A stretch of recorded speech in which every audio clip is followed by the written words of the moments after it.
Hello again, everyone, and welcome back to the Accelerator. I am Michael Conniff, your host here. We are a place for startups, founders, entrepreneurs, and also venture capitalists, angels, family offices, investment firms.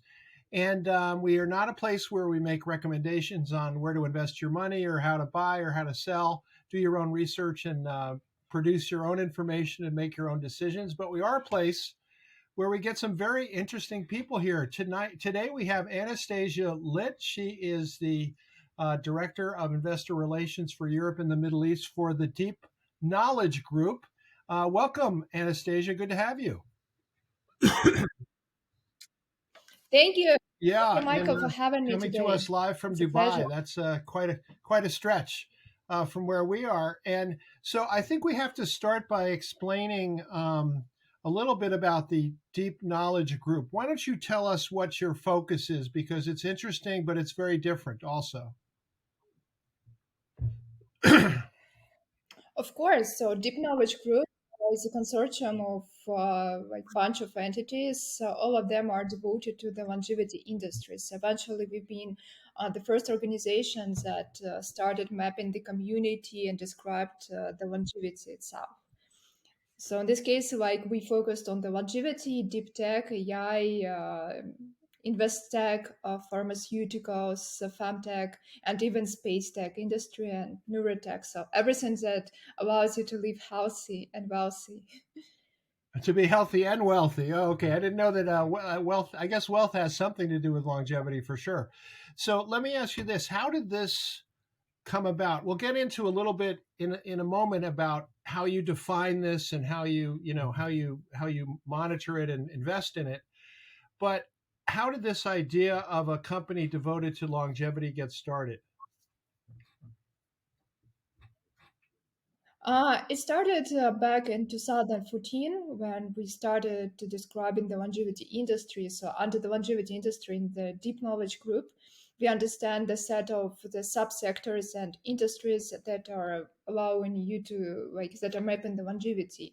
So, everything that is allow you to increase your health span, live longer, that is connected to age tech and longevity industries. So, this is, of course, like types of industries that I described before, like AgeTech, DeepTech, AI, precision medicine, FinTech, etc.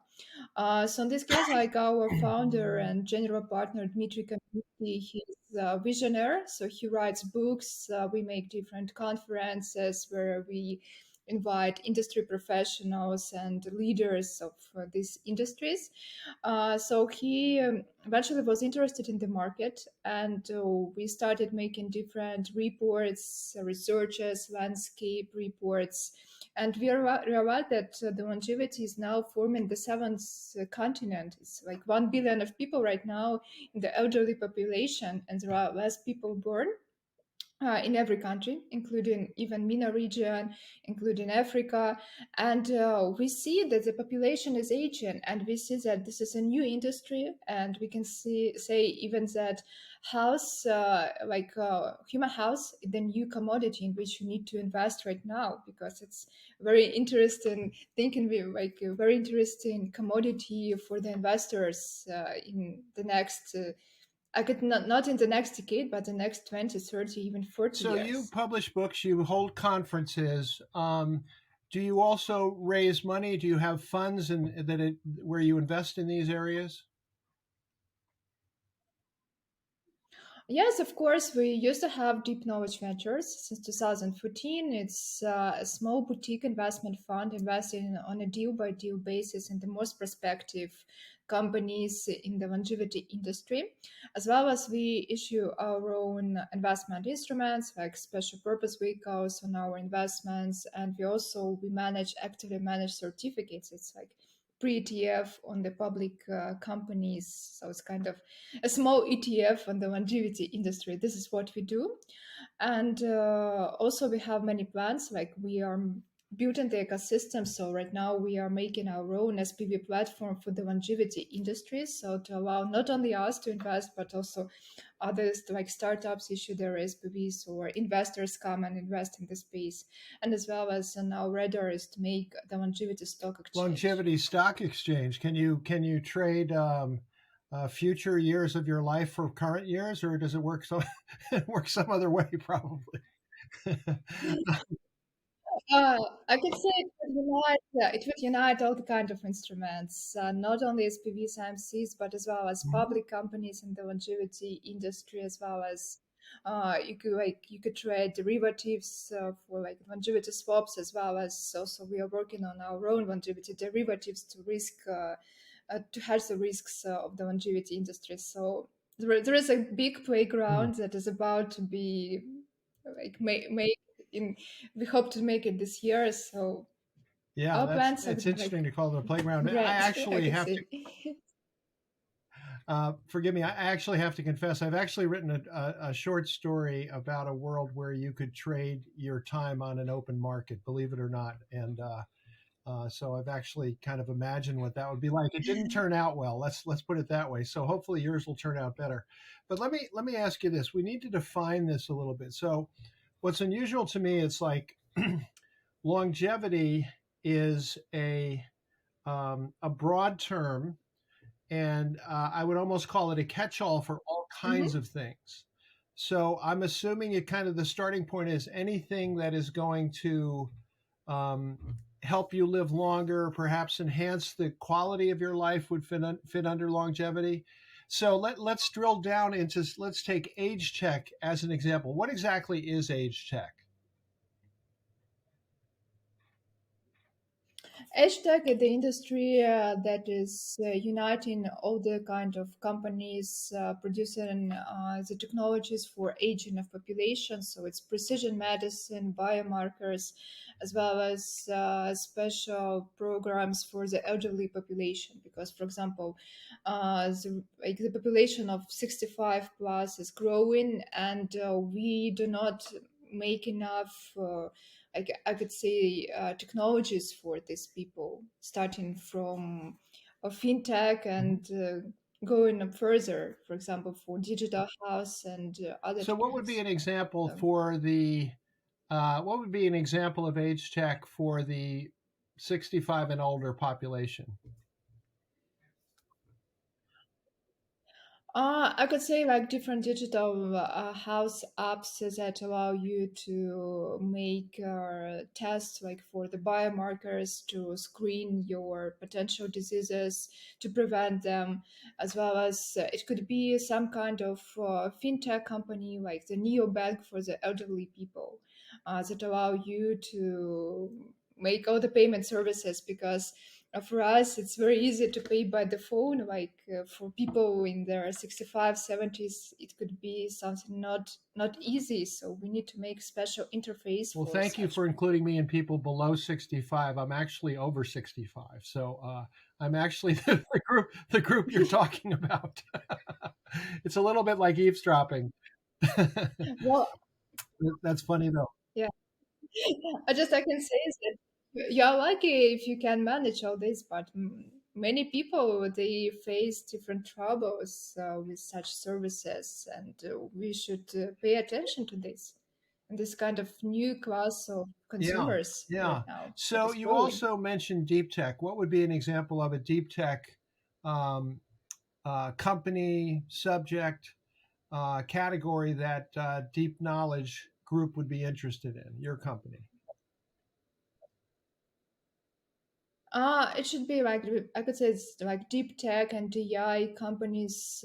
For the most, this is like AI and drug discovery companies that allow us to make the drug discovery process Mhm. faster in times. And this industry, it's grew a lot due to COVID-19. It was fostered, like we had a great boost, and we can see that this is one of the most emerging industries right now, and there are also many kind of different technologies like the cloud data storage that we can see that allow us to make all the researches faster, and we can use it for the health So of the what population. is the company philosophy?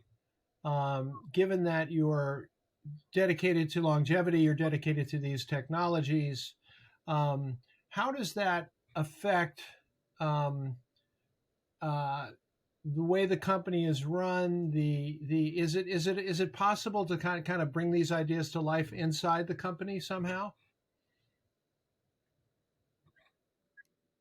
Yeah, of course, but our main purpose, I could say, is to map the community, to draw the attention of government, to help government build the policies for the longevity industry. As probably you and your audience know that ministries of healthcare, starting from the United States and even here in United Arab Emirates, they turn the approach into make the health policy or be devoted to the longevity. And we could say that when we do such things, we draw the attention of all people all over the world, not only the investors communities, but startups, government entities, to make it to grow the industry. And in the future, we could say that the industry will grow, like in 10, like maybe Yeah. 30 numbers. So this is our main purpose, to make it and make the ecosystem of the longevity community. So to invite other people to play with us Have in you ever this tried to industry. quantify or to say how big the longevity industry is today and how big it might be in 10 years? Do you look at that? Do you have numbers for that? Yes, I could say that it's like a $7 billion industry right now that is going to grow like by like more than 10% each year. So it depends. Hmm. Of course, it depends on the current economy situation. It's like we can see the world recession right now, but hence we still see that the growth. Or like the CAGR of the industry is growing, ongoing, and we can say that in 10 years we can face it more than like 26 or And 30 billions of dollars. what are the barriers to people um, embracing this idea of longevity? What are some of the challenges in? Is it getting people to look at this as a self-sustaining, as a standalone industry, as a self-sustaining industry? Are those discussions complicated for you? Is that a tough argument for you to make at Deep Knowledge? I could say that the main challenge is that the industry is still undetermined. So we can't see the big united community of the Hmm. investors and companies and startups. So in this case, they are all separated, working in different industries like healthcare, AI, and so on. And we need somehow to unite them, to make them interconnect with each other, like Hmm. to allow companies like in healthcare to find the CROs that can allow you to work in different techniques and so on. So this is the main barrier. And another one is to, like as I said before, like we need to make people pay more attention to your house, to invest in prevention medicine, like to make it common approach to start preventing your troubles with healthcare, not to go to doctor when Hmm. it's too late. And also we need more startups in like digital health, for example, to like we need more education in this industry, and we need more investors to invest in the industry, so I could say that it's even sustainable. And that's your job, your investor relations. So how do you what is your pitch to investors when you try to get them involved in some of these companies that you're watching and following? um, What's I always tell people that like 10 years ago nobody thought that AI and drug discovery could be something real, and now it's one of the most emergent technologies in the world. And we can see that big tech companies like Nvidia, Microsoft, they are trying to get the pie of this market. And if you want to invest in something that could be bigger in 20 years, like not in 5 years, and not to stay in recession, you need to go and invest right now in the longevity. You need to think about this emerging And how market. did you get interested in it? What is the appeal of it to you personally? And we're talking with Anastasia Litt of Deep Knowledge Group. She's Director of Investor Relations for Europe, the Middle East, and North America as well. Is that right? All of the above? Not like obviously Europe and MENA region, but let's see what comes next. Yes, and for me, it's well, like it's my personal interest in the house because I also believe that house is the new wealth, and you need to think of your future because I want to make a lot of things in my life, and I want to live longer, and I want to stay active, like, as active as you, for example, in your age, and probably even like more. So in this case, we need to change the How life. long would you like to live? Mm, as long as I can, I'll what tell I you. can say, more than You 100 know what's years, because funny? when you can change a lot of things in the world. Yeah, you know what's funny about it is that if somebody is old, if they're older than you, so as you get older, your idea of like who's old, it never includes you. It's always everybody older than you, even when you get really old. Yeah, so Yes, a lot of it is exactly. perception, but my father died at 53, and that wasn't or pardon me, at 57. That was not unusual for people of his generation. I think it was common if somebody so we're talking about, in the 1960s or 70s, if somebody lived to be 60, you would look at them and say, well, they're old. That's an old person there. Nowadays, you would not necessarily say that. And in fact, it might not be, but there is a great variety. So how much, part of it is genetic, of course. Part of it is environment. Um, what are you doing on the genetic side um, of longevity, which I would think would be one of the more interesting and kind of long-lasting effects of some of this kind of technology? I could say that we are still on the early stage of changing the genetics of the people, because there are many experiments on mice that cost a lot, but they're not very tangible for considering the human health. So in this case, I could say that the most emergent probably industry in this case is space tech medicine. Like, for example, if you want to send people on Mars, you need to protect them, and you need to think about how to protect the house. And there are like also technologies that we use right now also came from the space tech industry, even video recording, internet that we use right now. So in this case, the space tech medicine is probably even more advanced than genetics approach. And in terms of going to the ground, to planet Earth, I could say that the prevention medicine, the healthy lifestyle, health checkups, like um, telemedicine, this is what allows you to live longer right now. So this is what you need to think, as well as the biomarkers that allow you to And track everything. excuse me, And I'm this sorry. Is there an advantage to, because this is the kind of the part I'm wrestling with, is there an advantage to grouping them all together? So certainly precision medicine is an area, deep tech is an area, telemedicine is an area. What advantage does your company get um, by by grouping them together and by dealing with them as one industry? I could say that we make, for example, different interactive mind maps and dashboards where you can see interconnections between the industries. Hmm. So we can find out like, which companies can work together, as well as they can unite their technologies and make something new, make some new approach, Hmm. for example, tracking biomarkers and telemedicine. That when you unite them, and for another way is that when you can unite the information you can track from hospitals like blood tests, and you can unite it to the longevity financial industry, and that would allow you to hedge the risks of pension system. Everything could could develop a lot faster, and that could help the human society. And, So this is the and are there? first Can you thing I could say. And another thing is And could you tell us about specific companies that are doing things that get you excited in the longevity space?